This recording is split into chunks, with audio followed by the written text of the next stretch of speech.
Dracul Mihawk est le premier grand corsaire à apparaître dans l'histoire. Au chapitre 50, Zoro nous apprend que c'est cet homme qu'il cherche à surpasser depuis qu'il a fait sa promesse à Kuina. Détenant le titre du meilleur épéiste au monde, Œil de Faucon est le premier antagoniste qui montre à Luffy et les autres qu'un gouffre peut facilement les séparer du reste du monde, et que leur voyage risque de ne pas être de tout repos. C'est aussi à ce moment-là qu'on se rend compte de la détermination des deux Mugiwara. Quand on le rencontre sur le bateau du Baratie, il dit pourchasser Don Krieg et ses hommes par pur divertissement. S'il les a poursuivis jusque dans East Blue, c'est simplement pour passer le temps. Suite à ça, Zoro l'affronte pour se tester, puisque son rêve est d'un jour prendre sa place. Cependant, il se rend vite compte qu'il est très loin d'atteindre son objectif. Mihawk gagne facilement ce combat, mais il constate en lui une véritable volonté de tout faire pour devenir le meilleur. Lui qui avait perdu son principal rival 10 ans auparavant, voit alors en Zoro une nouvelle opportunité, un nouveau défi.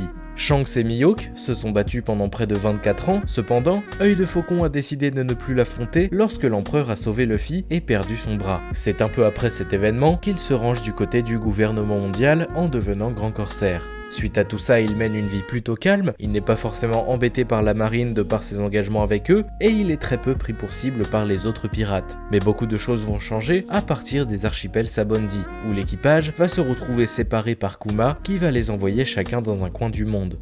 Luffy va alors subir des épreuves et des douleurs inimaginables pour tenter de sauver Ace de son exécution, qui va notamment provoquer la guerre de Marineford. Mihawk y participe aux côtés du gouvernement et quitte la bataille dès l'arrivée de Shanks. En rentrant chez lui, sur l'île de Kurigana, il retrouve Perona, présente depuis l'arc Thriller Bark, et Zoro qui cherche à rejoindre les Sabondi. Mais c'est grâce à Rayleigh que Luffy comprend que lui et son équipage ne sont pas à la hauteur pour ce qui les attend dans le nouveau monde, et qu'ils doivent d'abord devenir plus forts avant de s'y rendre. Il demande alors à tout l'équipage de s'entraîner de leur côté avant de se retrouver. Zoro demande donc à Mihawk de le garder avec lui, et c'est ici qu'il prouve une nouvelle fois toute l'ambition qu'il peut avoir, en mettant sa fierté de côté, montrant toute la confiance et le respect qu'il a envers Luffy. Œil de Faucon accepte et il passe 2 années à s'entraîner à ses côtés. Pendant cet entraînement, il apprendra les bases du haki et perfectionnera sa maîtrise du sabre. D'ailleurs, je trouve qu'il n'a jamais autant fait penser à Mihawk qu'après les retrouvailles de l'équipage sur les archipels Sabondi. En effet, quand le corsaire fait sa première apparition au chapitre 50, on le voit découper un navire en deux. Quand on retrouve Zoro aux archipels, il découpe à son tour un bateau. Je trouve que c'est un beau parallèle pour dire qu'il commence à se rapprocher petit à petit de son objectif. Et puis avant la bataille d'Onigashima, et notamment avant son affrontement contre King, on a compris qu'il ne se battait pas forcément à pleine puissance, que ce soit sur l'île des hommes poissons, Punk Hazard, Dressrosa et même sur Wano. Il n'a jamais rencontré d'adversaire le mettant réellement en difficulté. Et personnellement, ça me fait vachement penser à Mihawk qui ne voyait pas l'utilité d'utiliser sa lame noire, le Kokuto Yoru, sur le Baratie. Tous ces parallèles me font dire qu'il est bientôt prêt à prendre sa revanche. Et puis le power-up qu'il va avoir avec son Haki des Rois n'en fait pas l'ombre d'un doute. Cependant, j'ai l'impression que cet affrontement va poser un problème. Si les deux épéistes venaient à se battre alors qu'ils se sont entraînés ensemble, j'ai peur que ça ne s'apparente qu'à un combat amical, alors qu'ils sont censés s'affronter pour un titre assez prestigieux. De plus, on sait qu'Oda ne veut pas faire traîner son histoire. Il y a quelques années, il a annoncé qu'on touchait presque à la fin du manga, ou en tout cas, qu'on s'approchait très rapidement de la découverte du One Piece. Et à mon avis, Zoro doit obtenir ce titre avant que Luffy ne devienne le seigneur des pirates. Cependant, je ne vois pas forcément comment l'auteur pourrait introduire un tel combat, s'il cherche à avancer le plus vite possible. À mon sens, à partir de maintenant, chaque élément de l'histoire doit avoir une importance et un intérêt. Or, un combat entre les deux rivaux n'aurait pas vraiment de sens en pleine course au One Piece. Peut-être qu'il serait préférable, si Oda ne veut pas faire traîner son récit, que Zoro obtienne ce titre en se battant contre quelqu'un qu'il va devoir affronter dans tous les cas. Ainsi, pour qu'il réalise son rêve, l'homme à abattre ne serait plus Mihawk, mais un autre épéiste qui l'aurait battu avant lui.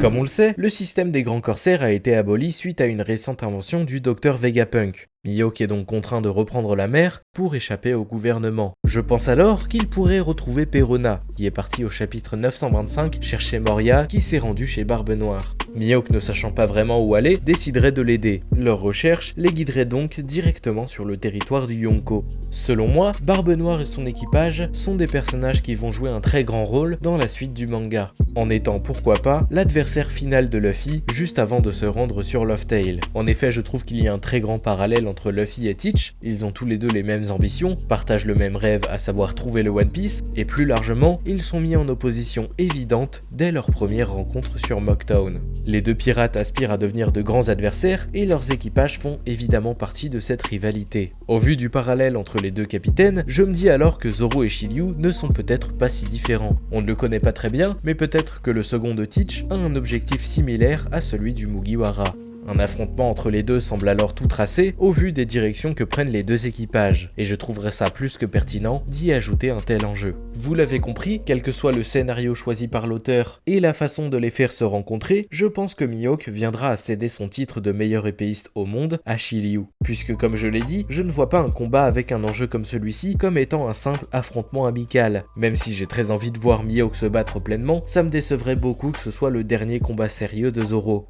Évidemment, je ne le vois pas mourir dans le prochain chapitre, je pense qu'on va encore entendre parler de lui avant tout ça. En effet, comme je l'ai dit plus tôt, il pourrait rejoindre Perona, qui comme on sait, a quitté Kurigana au chapitre 925. Et même si les deux ne semblent pas forcément très proches, ils ont passé 2 ans ensemble et ils se sont suffisamment rapprochés pour que Mihawk lui demande de faire attention à elle juste avant son départ. Du coup, je me dis qu'ils pourraient se retrouver. Mihawk pourrait alors aider Perona à retrouver Moria, et d'ailleurs je l'ai déjà dit, mais je le pense toujours, ça ferait une excellente mini-aventure. Et c'est à la fin de cette mini-aventure qu'on reverrait le capitaine du Quatuor monstrueux. Est-ce qu'il s'est fait capturer par Barbe Noire? Est-ce qu'il l'a rejoint? On en apprendrait alors plus sur Aokiji, pourquoi pas? Et c'est ici qu'on assisterait au début du combat de Mihawk face à Shiryu. Et au terme de cet affrontement, le second de Teach serait le nouveau meilleur épéiste au monde. Comme je l'ai dit un peu plus tôt, je pense que Barbe Noire est le pirate qui sera le plus proche de découvrir le One Piece, avant que Luffy n'intervienne et n'engage l'un des combats les plus importants du manga. C'est donc à ce moment-là qu'on verrait si Zoro est réellement digne de faire partie de son équipage, puisqu'il faut au moins ça pour naviguer aux côtés du seigneur des pirates.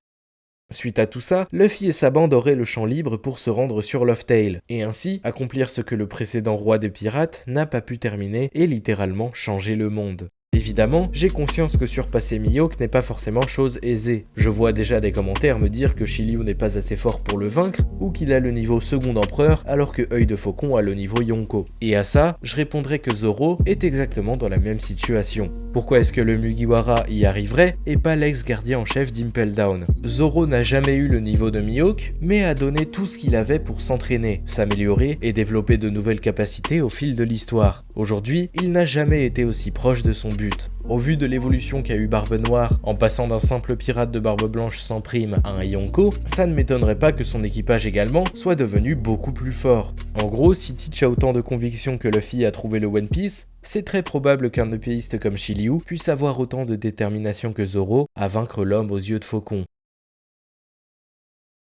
J'ai tendance à imaginer des scénarios assez précis quand je propose mes théories. Évidemment, j'ai conscience qu'il y a beaucoup de chances que celui-là en particulier n'ait pas lieu. Il faut surtout garder en tête l'idée principale, qui est ici que Mihawk va rencontrer Shiryu, qu'ils vont s'affronter et qu'il va se faire battre et perdre son titre de meilleur épéiste au monde. Aussi, je parle souvent de personnages qui peuvent mourir ou s'incliner face à Barbe Noire, que ce soit l'équipage de Big Mom, Shanks et maintenant Mihawk. Mais il faut bien comprendre que je vois Teach comme étant l'adversaire final de Luffy dans cette course au One Piece, et que par conséquent, il doit être l'ennemi le plus fort qu'il n'ait jamais affronté, voire même l'antagoniste le plus puissant que le monde de One Piece n'ait jamais connu. Donc oui, pour faire comprendre au lecteur ou au spectateur qu'un personnage est fort, il faut qu'il batte des personnages puissants. Et évidemment, ça ne veut pas dire que Mihawk ou même Shanks sont des personnages faibles. Bien au contraire, mais Barbe Noire l'est de mon point de vue encore plus. Et justement, le fait qu'il puisse les battre valorise fortement sa puissance, faisant de lui un véritable monstre que Luffy va devoir arrêter. Dans tous les cas, même si Mihawk n'apparaît pas énormément dans l'œuvre, chacune de ses apparitions est marquante, et on voit vraiment le personnage évoluer à chaque apparition. D'abord présenté en ennemi, puis en rival, puis en mentor au moment de l'ellipse. Aujourd'hui, on ne sait pas vraiment comment il s'entend avec Zoro, mais après 2 ans, je pense qu'il peut y avoir une certaine amitié, ou en tout cas, un attachement qui ferait de leur duel un simple combat amical.